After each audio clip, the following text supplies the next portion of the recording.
Hey guys, मेरा नाम नितेश पांडे और मैं ओपन साइंस फोरम का फाउंडर हूँ। आज जो है मैं आपसे शेयर करने वाला हूँ गैस लॉस के बारे में। आज मैं आपको समझाऊंगा गैस लॉस के बारे में, राइट।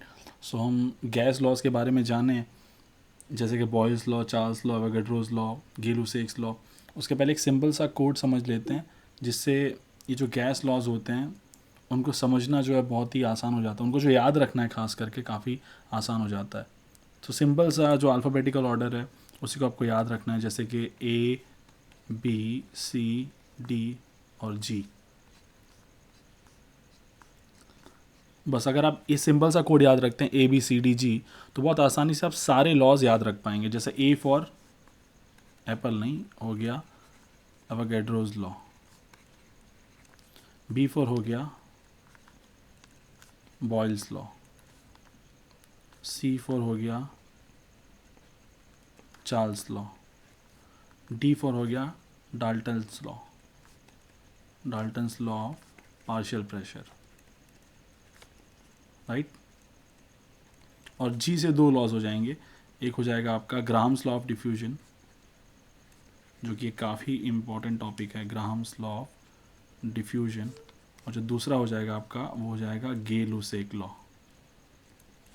ठीक है, बिल्कुल भी उन्हें गे मत समझिएगा, मुझे नहीं पता एक्चुअली वो गे थे या नहीं, बट लोग समझते हैं। सो वेल हम उसमें नहीं जाएंगे, उनकी पर्सनल लाइफ थी। But anyways A, B, C, D, G अगर आप याद रखो तो इससे आप जो है सारे गैस लॉस को बहुत अच्छे से याद रख सकते हो। तो हम जो है अपने पहले लॉ से चालू करेंगे, दैट इज़ बॉयल्स लॉ। सो हम बॉयल्स लॉ से चालू करते हैं। सो रॉबर्ट बॉयल ने बेसिकली बॉयल्स लॉ दिया था।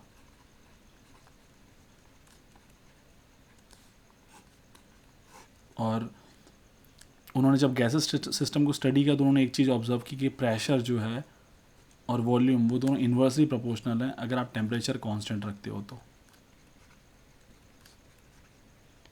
राइट। यानी अगर आप वॉल्यूम बढ़ाओगे तो प्रेशर कम होगा, और अगर आप प्रेशर बढ़ाओगे तो वॉल्यूम कम होगा। दोनों ही चीज़ें जो हैं इन्वर्सली प्रोपोर्शनल है, एक को कम करने से दूसरी बढ़ेगी, राइट। तो ये क्लियर कट रिलेशन उन्होंने फाइंड किया था गैसेस सिस्टम को स्टडी करके। तो यहाँ पे मैं एक बहुत ही जो है अच्छी इमेज शेयर करना चाहूँगा, जिससे आपको ना बहुत आसानी से बॉयल्स लॉ समझ में आ जाएगा। और मैं कुछ आपको रियल लाइफ एग्जाम्पल भी दूंगा, जहाँ पे आपको पता चलेगा कि ये जो लॉज हम स्टडी करते हैं ना, वो सिर्फ हमारे टेक्स्ट बुक के लिए नहीं है, ये एक्चुअली हमारे रियल लाइफ में बहुत ही अच्छा इनका एप्लीकेशन है। और फिर आपको समझ में आएगा कि जो केमिस्ट्री है वो कितनी काम की चीज़ है, जिसे लोगों ने बोरिंग बना दिया है, राइट। तो ये देखिए यहाँ पे एक चीज़ देखिए, जो है बहुत अच्छे से बॉयल्स लॉ समझाया गया है। पहली बात तो यहाँ पे देखिए, ये जो है पिस्टन है, राइट। तो पिस्टन की पोजीशन पहले यहाँ पे थी, राइट।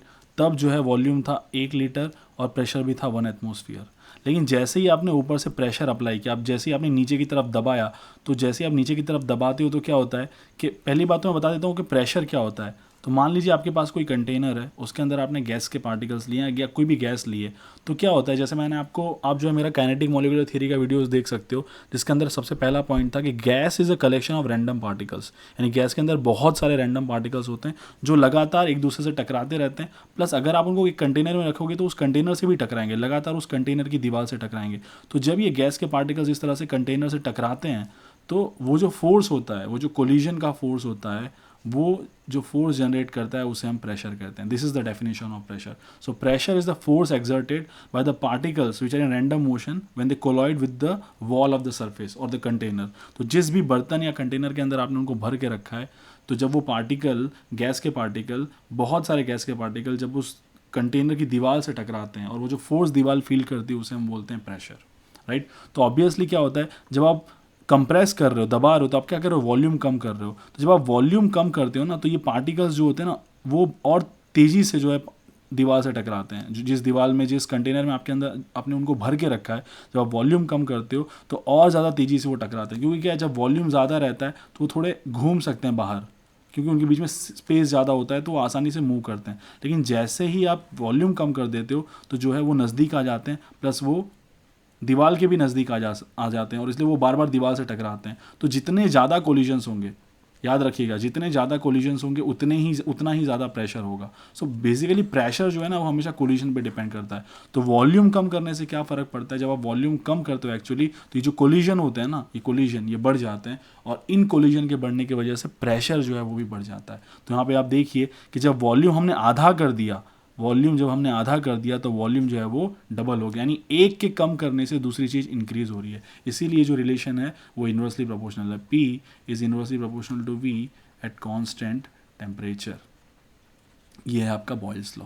होप आपको ये समझ में आ गया होगा, राइट। प्रेशर पहले वॉल्यूम जो है ज़्यादा था, ये देखिए ये वॉल्यूम है, ये ज़्यादा है, फिर वॉल्यूम जो है वो कम कर दिया गया। जैसे ही वॉल्यूम कम कर दिया गया प्रेशर जो है वो डबल हो गया। प्रेशर क्या है, तो वो गैस के पार्टिकल्स का कोलिजन है जो दीवार से टकराते हैं। अगर दीवार से ज़्यादा पार्टिकल टकराएंगे तो ऑब्वियसली प्रेशर भी क्या होगा, बढ़ जाएगा। या तो ज़्यादा बार टकराएंगे, हो सकता है ज़्यादा पार्टिकल ना टकराए, बट वही पार्टिकल अगर एक की जगह 2 बार टकराएगा तब भी प्रेशर बढ़ जाएगा। ऐसा क्यों होगा, क्योंकि जब आप वॉल्यूम जो है वो कम कर दोगे तो इनकी जो फ्रीक्वेंसी है पार्टिकल्स की दीवार से टकराने की, सरफेस से टकराने की, वो भी क्या होगी, बढ़ जाएगी, और उससे भी प्रेशर जो होगा वो क्या होगा, इंक्रीज हो जाएगा। अब इसका एक बहुत ही बेहतरीन एग्जांपल जो है ना हमारी ह्यूमन बॉडी में देखने को मिलता है। तो ये देखिए हमारे लंग्स हैं, और ये जो लंग्स है इसी के नीचे जो है डायाफ्राम करके एक ऑर्गन होता है, जिसके ऊपर और नीचे होने से बेसिकली हम सांस लेते हैं, और हमारे जो लंग्स हैं वो ऊपर नीचे होते हैं। तो क्या होता है, स्टार्टिंग में जब हम सांस लेते हैं, जब हम सांस अंदर लेते हैं, हम इनहेल करते हैं, तब एक्चुअली क्या होता है, हमारे जो फेफड़े हैं वो फैलते हैं, उनका जो वॉल्यूम होता है वो बढ़ता है। तो अगर फेफड़ों का वॉल्यूम बढ़ेगा, राइट, फेफड़ों का अगर वॉल्यूम बढ़ेगा, अंदर वॉल्यूम बढ़ेगा, तो प्रेशर जो है लंग्स में हमारे वो क्या होगा, डिक्रीज़ होगा। और एक चीज़ हमेशा याद रखिएगा, गैस जो है वो हमेशा मूव करती है from high pressure to low pressure. This is really important. Gas जो है हमेशा मूव करती है from high pressure to low pressure. तो जब हमारे लंग्स फैलते हैं, राइट, तो लंग्स के फैलने की वजह से क्या होता है, अगर कोई चीज़ फैलेगी तो वॉल्यूम क्या होगा, इंक्रीज़ होगा। वॉल्यूम इंक्रीज़ हुआ तो उससे क्या होगा, प्रेशर डिक्रीज़ होगा। तो उससे क्या होता है, हमारे लंग्स के अंदर का जो प्रेशर है वो डिक्रीज़ हो जाता है, और बाहर का प्रेशर इंक्रीज़ हो जाता है। तो गैस जो है बाहर से अंदर की तरफ मूव करती है from high pressure to low pressure, और उससे क्या होता है, हम इनहेल करते हैं। लेकिन कुछ देर के बाद जो है वही लंग्स जो हैं हमारे वो कॉन्ट्रैक्ट होते हैं, हमारे जो लंग्स हैं वो वापस से कॉन्ट्रैक्ट होते हैं। तो कॉन्ट्रैक्ट होते हैं तो उससे क्या होगा, वॉल्यूम डिक्रीज़ होगा। वॉल्यूम डिक्रीज़ होने से कोलिजन्स जो हैं, गैस के पार्टिकल जो हमारे फेफड़े के सरफेस से टकराते हैं वो बढ़ेंगे। कोलिजन के बढ़ने से प्रेशर भी क्या होगा, इंक्रीज़ होगा। तो अब जो अंदर का प्रेशर है, इनसाइड प्रेशर जो है लंग्स का वो बढ़ गया, बाहर का जो है एक्सटर्नल प्रेशर वो क्या होगा, लो हो गया। तो जैसे मैंने बताया था, gases always move from high pressure to low pressure, क्योंकि अब अंदर प्रेशर ज़्यादा है, गैस अंदर से क्या होती है, बाहर आती है, और इस वजह से हम क्या करते हैं, एक्सेल, राइट। तो देखिए सिंपल सा बेसिक जो है आपको मैंने एग्जांपल दिया जहाँ पे बॉयल्स लॉ इतने अच्छे से यूज़ होता है हमारे लंग्स के अंदर। वही सेम चीज़ जो है यूज़ होती है बेसिकली जब आप कभी, अगर आप में से कोई फ्लाइट में बैठा होगा तो उसे फील हुआ होगा कि जब प्लेन उड़ती है ऊपर तो अचानक से आपके कान में महसूस होता है कि आपके कान बंद हो रहे हैं और खुल रहे हैं। उसका रीज़न क्या है कि आपका जो कान होता है ना बेसिकली उसके अंदर जो है गैस के पार्टिकल्स, मतलब गैस भरी होती है, थोड़ी हवा होती है, एयर होती है नॉर्मल, राइट। और जब हम नॉर्मली घूम रहे होते हैं ज़मीन पर तो बाहर भी प्रेशर और अंदर का प्रेशर एकदम बराबर होता है। लेकिन जैसे ही आप ऊपर जाते हो, राइट, हाई ऑल्टीट्यूड पे जाते हो, तो वो प्रेशर लो हो जाता है, क्योंकि बाहर का प्रेशर, एक्सटर्नल प्रेशर जो है वो लो है, और कान के अंदर जो प्रेशर है वो पहले जितना ही है। तो अब कान का प्रेशर बढ़ जाता है, वो बाहर की तरफ फोर्स करता है, इसलिए आपके कान में जो है धीरे धीरे पेन भी होता है, क्योंकि अंदर के जो गैस पार्टिकल हैं वो टकरा रहे हैं, राइट, आपके कान के पर्दे से, और इस वजह से आपको पेन फील होता है, क्योंकि बाहर का प्रेशर लो है, अंदर का प्रेशर हाई है, मतलब गैस बेसिकली बाहर आने की कोशिश करती है, उससे आपके कान में पेन होता है। तो this was like a very practical example of Boyle's law. Okay, अब इसके बाद जो दूसरा वाला लॉ है, राइट, वो है चार्ल्स लॉ। दूसरा जो हमारा लॉ है वो है चार्ल्स लॉ। चार्ल्स लॉ जो था वो ये है कि volume is directly proportional to temperature, but उस टाइम पे आपको जो प्रेशर है वो कांस्टेंट रखना पड़ेगा। देखिए ये बहुत ज़रूरी है, मैं वापस बता रहा हूँ कि जब हम किसी दो चीज़ को स्टडी करते हैं, जब हम किसी दो चीज़ का रिलेशन फाइंड करना चाहते हैं कि वो कैसे एक दूसरे को इफेक्ट करती हैं, तो तीसरी चीज़ जो इन दोनों को इफेक्ट करती है उसे हमें कांस्टेंट रखना पड़ेगा, वरना हम कभी नहीं समझ पाएंगे कि वॉल्यूम और टेम्परेचर में डायरेक्ट रिलेशनशिप क्या है अगर हम प्रेशर को कांस्टेंट ना रखें, क्योंकि प्रेशर वॉल्यूम और टेम्परेचर को भी इफेक्ट करती है। तो अगर आप प्रेशर भी चेंज करते रहोगे तो एक्चुअली टेम्परेचर के चेंज करने से वॉल्यूम में क्या चेंज हो रहा है वो कभी भी एग्जैक्टली आप जान नहीं पाओगे। तो अगर एग्जाम में लिखा होगा V is directly proportional to T is Charles law, क्या ये स्टेटमेंट सही है? तो आपको लिखना है गलत, क्योंकि जब तक बाजू में एट कांस्टेंट प्रेशर ना लिखा हो तब तक उसे आप चार्ल्स लॉ नहीं बोल सकते, राइट। तो चार्ल्स ने भी बेसिकली ये चीज़ स्टडी की कि वॉल्यूम जो है that is directly proportional to temperature. जैसे जैसे आप टेम्परेचर बढ़ाते हो वैसे वैसे क्या होता है, वॉल्यूम भी बढ़ता है। क्योंकि ऑब्वियसली मैंने आपको एक चीज़ बताई थी कि जो टेम्परेचर है उससे सीधा सीधा क्या होता है, काइनेटिक एनर्जी बढ़ती है। अगर आप टेम्परेचर बढ़ाते हो तो उससे क्या होता है, गैस की काइनेटिक एनर्जी बढ़ती है। मान लीजिए आपके पास गैस के पार्टिकल्स हैं, राइट, आपके पास गैस के पार्टिकल्स हैं और उस टाइम पे टेम्परेचर जो है वो 30, समझ लीजिए 300 केल्विन है। अब आपने जो है टेम्परेचर को बढ़ा दिया 1000 केल्विन, तो ऑब्वियसली 300 केल्विन के मुकाबले 1000 केल्विन के जो पार्टिकल्स हैं उनकी काइनेटिक एनर्जी क्या होगी, ज़्यादा होगी। तो अगर उनकी काइनेटिक एनर्जी ज़्यादा होगी तो ऑब्वियसली वो दूर जाएंगे एक दूसरे से, बिकॉज उनके अंदर का जो फोर्स है, जो रैंडम मोशन है, जो उनकी काइनेटिक एनर्जी वो आपने बढ़ा दी तो पहले के मुकाबले दूर जाएंगे। तो ऑब्वियसली अगर वो दूर जाएंगे तो वॉल्यूम भी जो होगा वो भी क्या होगा, उनका इंक्रीज होगा। ये सीधा सीधा रिलेशन है। तो अगर आप टेम्परेचर बढ़ाते हो तो उससे काइनेटिक एनर्जी बढ़ती है, काइनेटिक एनर्जी के बढ़ने से पार्टिकल्स जो हैं वो दूर दूर जाते हैं और दूर जाने से उनका वॉल्यूम भी क्या होगा, इंक्रीज होगा। सो इस हिसाब से volume is directly proportional to temperature at constant pressure. ये बहुत ही इंपॉर्टेंट चीज़ है। और इससे एक और चीज़ निकल कर सामने आती है, जब बेसिकली आप ग्राफ बनाते हो, ये एक चीज़ याद रखना, वॉल्यूम और टेम्परेचर का जो ग्राफ है, कभी भी कोई चीज़ जब डायरेक्टली प्रोपोर्शनल होती है तो उसका ग्राफ जो है वो हमेशा स्ट्रेट आता है, राइट। जब डायरेक्टली प्रोपोर्शनल चीज़ होती हैं तो उनका जो ग्राफ होता है वो स्ट्रेट आता है, राइट। सो इनका भी जो ग्राफ है वो स्ट्रेट है। तो जब ये ग्राफ आप पीछे की तरफ ले जाते हो, एक्चुअली ये ग्राफ यहाँ से आता है, इसको जब आप एक्स्ट्रापोलेट करते हो नीचे की तरफ तो आप एक पॉइंट पर आते हो। ये जो पॉइंट है दैट इज़ ज़ीरो वॉल्यूम, और इस टाइम पे जो टेम्परेचर होता है, इस पर्टिकुलर पॉइंट पे जो ज़ीरो वॉल्यूम पे जो टेम्परेचर होता है that is called absolute zero temperature. Absolute zero temperature जिसे हम बोलते हैं ज़ीरो केल्विन। तो ये जो एब्सोल्यूट ज़ीरो टेम्परेचर का कॉन्सेप्ट है वो चार्ल्स लॉ से आया है। बेसिकली जब आप ग्राफ को पीछे की तरफ खींचते हो और ज़ीरो वाले पॉइंट पे लाते हो जहाँ पे वॉल्यूम ज़ीरो है, तो उस टाइम पे जो टेम्परेचर होता है उस पर्टिकुलर पॉइंट पे वो टेम्परेचर भी ज़ीरो होता है। और कौन सा टेम्परेचर ज़ीरो होता है, एब्सोल्यूट ज़ीरो टेम्परेचर होता है। एब्सोल्यूट ज़ीरो टेम्परेचर यानी कि ज़ीरो केल्विन, राइट। सो हम बोल सकते हैं volume is directly proportional to T, right. So जब हम साइन हटाएंगे तो हम कॉन्स्टेंट रखेंगे that is v equals to K T, तो हम बोल सकते हैं v बाई टी का जो रेशियो है वो हमेशा क्या होगा, कांस्टेंट। v बाई टी का रेशियो क्या होगा, कांस्टेंट। तो ये हो जाएगा v1 t1 equals to v2 t2 equals to vn tn equals to k। vn tn क्यों लिखा, बिकॉज n मतलब ये चलता ही जाएगा, राइट। उसी तरह से बॉयल्स लॉ का क्या होगा, so p is inversely proportional to v था एट कांस्टेंट t, तो ये होगा, जब हम साइन हटाएंगे तो ये हो जाएगा p equals to k by v। So ये हो जाएगा P1 V1 equals to P2 V2 equals to P3 V3 equals to K, right. यानी ये जो रेशियो है, ये जो मल्टीप्लिकेशन है, प्रोडक्ट है प्रेशर और वॉल्यूम का, वो हमेशा क्या होगा, कांस्टेंट होगा। यानी आप प्रेशर बढ़ाओगे तो वॉल्यूम कम होगा, और वापस से अगर आप वॉल्यूम कम करोगे तो प्रेशर बढ़ेगा। तो दोनों का जो प्रोडक्ट है ना वो हमेशा कांस्टेंट रहेगा, चाहे प्रेशर कुछ भी हो चाहे वॉल्यूम कुछ भी हो। ये बेसिकली इसका मतलब है, राइट। तो आई गेस आपको चार्ल्स लॉ समझ में आ गया होगा कि अगर आप टेम्परेचर बढ़ाते हो तो टेम्परेचर बढ़ाने से काइनेटिक एनर्जी बढ़ती है, पार्टिकल्स दूर जाते हैं और उनके दूर जाने से वॉल्यूम भी क्या होता है, बढ़ता है। ये चार्ल्स लॉ था। अब मैं आपको एक इंटरेस्टिंग प्रैक्टिकल एग्जाम्पल बताता हूँ चार्ल्स लॉ का, कि चार्ल्स लॉ रियल लाइफ में, हमारी लाइफ में कहाँ पर यूज़ होता है। और एक बहुत ही सिंपल सा एक्सपेरिमेंट है जो एक्चुअली आप कर सकते हो घर पे, जिससे आप लाइव देख सकते हो कि चार्ल्स लॉ जो है किस तरह से काम करता है। एक मिनट में वो चीज़ जो है खोज लूँ।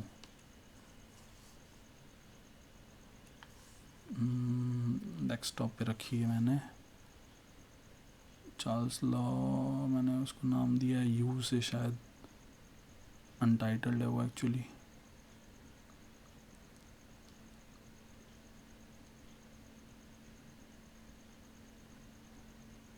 खैर छोड़िए, फ़िलहाल नहीं मिल रहा है वो, मैं आपको एक ही एग्जांपल दे देता हूँ,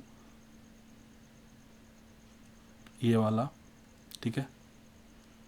सो आपने देखा होगा हॉट एयर बलून जो है, और अगर आपको कभी मौका मिले, राइट, तो आपको ज़रूर बैठना चाहिए हॉट एयर बलून में। काफ़ी इंटरेस्टिंग चीज़ होती है ये, ओके।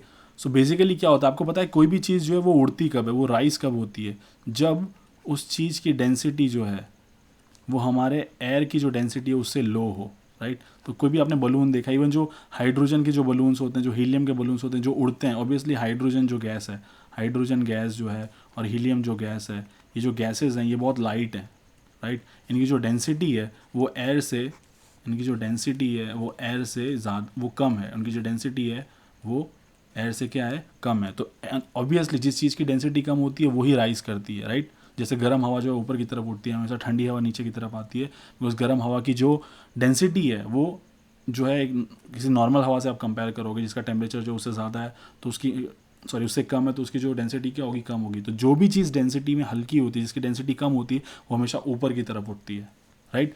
तो ये जो कॉन्सेप्ट आप देख रहे हो हॉट एयर बलून का, ये सेम इसी चीज़ पे बेस्ड है। ये जो लगातार यहाँ पे ये आग जो लगी हुई है, राइट, ये जो गर्मी मिलती है इस आग से, वो इस बलून के अंदर की जो हवा है, राइट, कॉन्स्टेंटली उसे हॉट रखती है, लगातार उस हवा को जो है हॉट रखती है। और इस ज़्यादा टेम्परेचर की वजह से उसका वॉल्यूम भी हमेशा ज़्यादा बना रहता है, और इसके वजह से इसकी जो डेंसिटी होती है वो हमेशा लो होती है। आजू बाजू की एयर से, जो एटमॉस्फेरिक एयर है आजू बाजू में, उसके उसके कंपैरिजन में जो बलून के अंदर की हवा है उसकी जो डेंसिटी है वो लो रहती है। इसी वजह से ये जो बलून है वो लगातार जो है ऊपर उठता है और उसके बाद कॉन्स्टेंटली एक हाइट पे मेंटेन रहता है, बिकॉज उसकी डेंसिटी जो है वो भी मेंटेन रहती है। लेकिन ये जो आग जलाई गई है, राइट, जैसे हमने अभी देखा था volume is directly proportional to temperature, तो जब टेम्परेचर बढ़ता है बलून के अंदर की हवा का तब उसका वॉल्यूम भी बढ़ता है, और वॉल्यूम अगर बढ़ेगा तो हमको पता है density is mass upon volume. तो वॉल्यूम अगर ज़्यादा होगा तो डेंसिटी क्या होगी, कम होगी, और डेंसिटी अगर लो होगी तो वो चीज़ ऑटोमेटिकली क्या होगी, ऊपर उठेगी। तो ये एक बेहतरीन प्रैक्टिकल एग्जांपल है चार्ल्स लॉ का हॉट एयर बलून के अंदर। दूसरा, आप गाइस एक बहुत सिंपल सा एक्सपेरिमेंट कर सकते हो। आप ना एक बलून लो, राइट, और उसको ना आप फ्रीज़र में रख दो, और कुछ देर के बाद देखो, जब आप थोड़ी देर के बाद देखने आओगे ना, तो हवा जो बेसिकली बर्फ़ है उसके वजह से, क्योंकि जो हवा है बलून के अंदर की वो बर्फ़ की वजह से क्या होगी, ठंडी होगी। ठंडी होने की वजह से क्या होगी, उसके जो कोलिजन होंगे बलून की वॉल से वो भी क्या होंगे, थोड़ी धीरे धीरे कम हो जाएंगे, क्योंकि काइनेटिक एनर्जी कम हो जाएगी, और वो बलून जो है बड़े से थोड़ा सा क्या होगा, सिकुड़ जाएगा। और इसका उल्टा भी होता है, अगर बॉइलिंग वाटर है आपके पास, उसके अंदर अगर आप बलून रखते हो तो क्या होता है, जो बॉइलिंग वाटर है उसके तरफ से जो टेम्परेचर है वो बलून तक जाता है, तो उससे क्या होता है, बलून के अंदर की जो गैस है उसकी काइनेटिक एनर्जी बढ़ती है, और वो दीवार पर प्रेशर लगाती है, और बलून जो है पहले के मुकाबले थोड़ा सा बड़ा हो जाएगा, बिकॉज अंदर जो प्रेशर है वो आपने बढ़ा दिया है, right. So this was Charles law, right, और ये इसका प्रैक्टिकल एग्जाम्पल था। और इसके बाद जो लॉ हम देख रहे हैं वो ये वाला है, गेल-लुसाइक्स लॉ, जो बहुत ही सिंपल है बाकी लॉज की तरह, which is P is directly proportional to T obviously at constant volume. तो अगर आप वॉल्यूम कांस्टेंट रख रहे हो तो प्रेशर और टेम्परेचर जो है डायरेक्टली प्रोपोर्शनल हो जाएंगे। इसका मतलब ये है कि अगर वॉल्यूम कांस्टेंट रखा जाए, मान लीजिए आपके पास जो है ये बर्तन है, और सेम जो है बर्तन है यहाँ पे, और इसके अंदर ये गैस के पार्टिकल्स हैं, गैस के पार्टिकल्स हैं, वॉल्यूम कांस्टेंट है, मान लीजिए 10 लीटर वॉल्यूम है, और ये जो वॉल्यूम है ये भी 10 लीटर है, लेकिन यहाँ पे जो टेम्परेचर है वो 1000 केल्विन है, यहाँ पे जो है वो 2000 केल्विन है। तो किस केस में प्रेशर ज़्यादा होगा? तो ऑब्वियसली देखिए, मैंने आपको बताया था कि ये जानना बहुत ज़रूरी है, समझना बहुत ज़रूरी है कि प्रेशर क्या है। तो प्रेशर मैंने बताया था कि जब भी गैस के पार्टिकल्स जो हैं वो किसी भी कंटेनर की दीवार से टकराते हैं, और जो कि होता रहता है लगातार, वो जो है दीवार से टकराते रहते हैं, जब वो टकराते हैं, जो दो दीवारें जो हैं जो फोर्स फील करती हैं, राइट, उसे हम प्रेशर कहते हैं। यानी प्रेशर जो है मैंने जैसे पहले बताया था, is a function of collision. तो जो पार्टिकल्स हैं वो जितना ज़्यादा टकराएंगे उतना ही ज़्यादा वो क्या क्रिएट करेंगे, प्रेशर, राइट। अब ऑब्वियसली जब आप टेम्परेचर, इस केस में देखो, जब आप टेम्परेचर बढ़ा दोगे, तो जब आप टेम्परेचर बढ़ा दोगे तो टेम्परेचर बढ़ाने से क्या होगा कि जो पार्टिकल्स हैं, टेम्परेचर बढ़ाने से इनकी काइनेटिक एनर्जी बढ़ेगी, ये दूर दूर तक जाएंगे, और वो और ज़्यादा नंबर में कोलॉइड होंगे, और ज़्यादा नंबर में वो जो है दीवार से टकराएंगे। अब पहले जो है वो 2 बार टकराते थे, बिकॉज पार्टिकल्स जो है वो तो फिक्स्ड हैं, राइट। हमने क्या कर दिया, सिर्फ टेम्परेचर बढ़ा दिया है। तो टेम्परेचर के बढ़ाने से पहले क्या होता था, मान लीजिए कि वो 10 बार टकराते दीवार से, अब जो है वो 20 बार टकराएंगे, क्योंकि जो है कोलिजन फ्रिक्वेंसी बढ़ गई है। जो नंबर ऑफ पार्टिकल्स कोलाइड करते थे उनकी फ्रीक्वेंसी बढ़ गई, वो ज़्यादा बार टकरा रहे हैं, ऑब्वियसली उससे प्रेशर भी क्या होगा, बढ़ जाएगा। प्रेशर क्या होगा, बढ़ जाएगा, बिकॉज आप टेम्परेचर बढ़ा रहे हो तो उससे काइनेटिक एनर्जी बढ़ रही है, राइट। तो सीधा सीधा रिलेशन है, आप टेम्परेचर बढ़ा रहे हो तो उससे क्या बढ़ रही है, काइनेटिक एनर्जी। काइनेटिक एनर्जी बढ़ाने से क्या बढ़ रहे हैं, कोलिजन, और कोलिजन के बढ़ने से डेफिनेटली क्या बढ़ेगा, प्रेशर। ये जो है सीधा सीधा रिलेशनशिप है। इसी वजह से pressure is directly proportional to temperature at constant volume. ये जो है इसे हम कहते हैं गेल-लुसाक्स लॉ। सो क्या है, टेम्परेचर बढ़ाने से काइनेटिक एनर्जी बढ़ेगी, काइनेटिक एनर्जी बढ़ाने से कोलिजन बढ़ेगा, और कोलिजन बढ़ाने से क्या बढ़ेगा, प्रेशर, राइट। वो सुबह वाला प्रेशर मत सोच लेना। सो ये था गेल-लुसाक्स लॉ। उसके बाद जो है वो सिंपल सा एवोगैड्रोस लॉ है।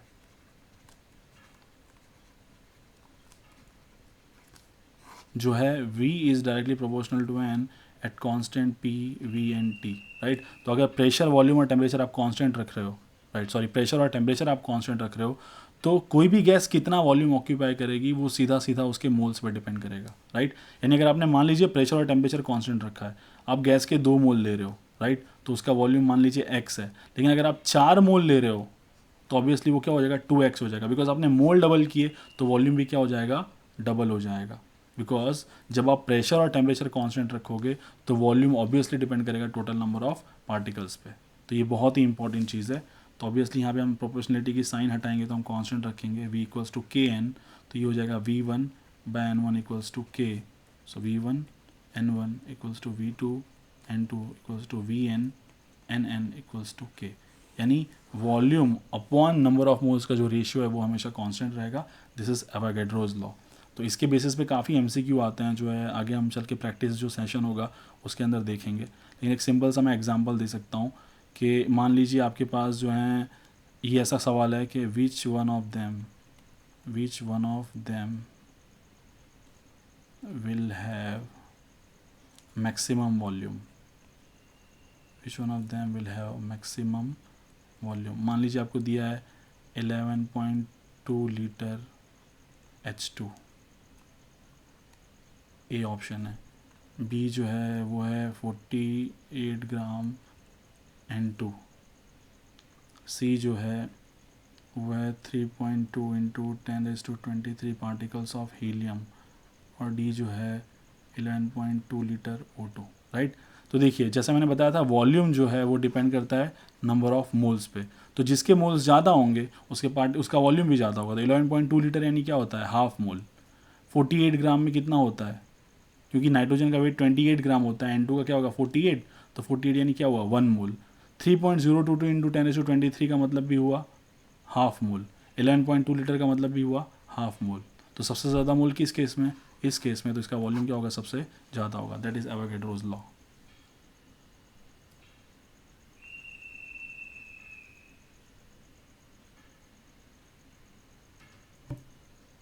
ठीक है, अब जो है मैं आपको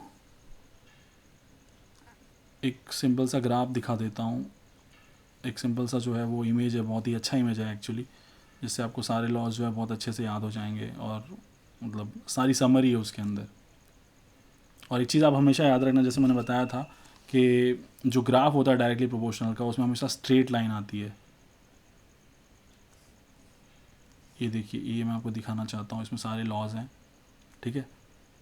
जैसे आप देखो तो ये जो है यहाँ पे बॉयल्स लॉ है, जो अभी हमने देखा था, राइट, कि P1 V1 इक्वल्स टू क्या था, K। तो P और V का जो प्रोडक्ट है वो हमेशा क्या होगा, कांस्टेंट। तो ये बॉयल्स लॉ है। प्लस ये जो ग्राफ आप देख रहे हो बहुत ज़रूरी है, इन्वर्सली प्रोपोर्शनल वाले जो ग्राफ होते हैं वो हमेशा इस तरह के होते हैं। ये इन्वर्सली प्रोपोर्शनल रिलेशनशिप दिखा रहा है प्रेशर और वॉल्यूम के बीच में, राइट। लेकिन आपको हमेशा याद रखना है कि टेम्परेचर जो है वो क्या होनी चाहिए, कांस्टेंट। ये था हमारा बॉयल्स लॉ, राइट। फिर चार्ल्स लॉ देखिए, राइट, चार्ल्स लॉ देखिए, volume is directly proportional to temperature था। प्लस ये वाला कॉन्सेप्ट देखिए, जीरो केल्विन वाला मैंने बताया था ना, एब्सोल्यूट जीरो का जो कॉन्सेप्ट था वो चार्ल्स लॉ से आया था। जब आप एक्स्ट्रापोलेट करते हो लाइन को और जीरो के पास लाते हो, तो वो पॉइंट जहाँ पे वॉल्यूम जीरो है, वो जो टेम्परेचर है, जो उस टाइम उस पर्टिकुलर पॉइंट पे जो टेम्परेचर होगा वो भी जीरो होगा, और वो जो टेम्परेचर है वो एब्सोल्यूट जीरो टेम्परेचर, राइट। और उसके बाद गेल-लुसाक्स लॉ हमने देखा, जो था P is directly proportional to T, और ऑब्वियसली इसका जो ग्राफ है वो भी क्या आएगा, स्ट्रेट लाइन आएगा, बिकॉज ये भी जो रिलेशनशिप है वो क्या है, डायरेक्टली प्रोपोर्शनल है। This relationship is also directly proportional. और पता है क्या होता है, जब आप इन तीनों लॉ को कंबाइन करोगे तो राइट, आप तीनों लॉ को एक्चुअली कंबाइन कर सकते हो। So PV by T equals to P V by T, so P one V one T one equals to P two V two T two. तो ये जो नया लॉ बनता है इक्वल्स टू क्या आएगा, कांस्टेंट, उसे हम बोलते हैं कंबाइंड गैस लॉ, बिकॉज ये जो लॉ है वो तीनों गैस लॉज को मिला के बना है, इसलिए हम इसे बोलते हैं कंबाइंड गैस लॉ।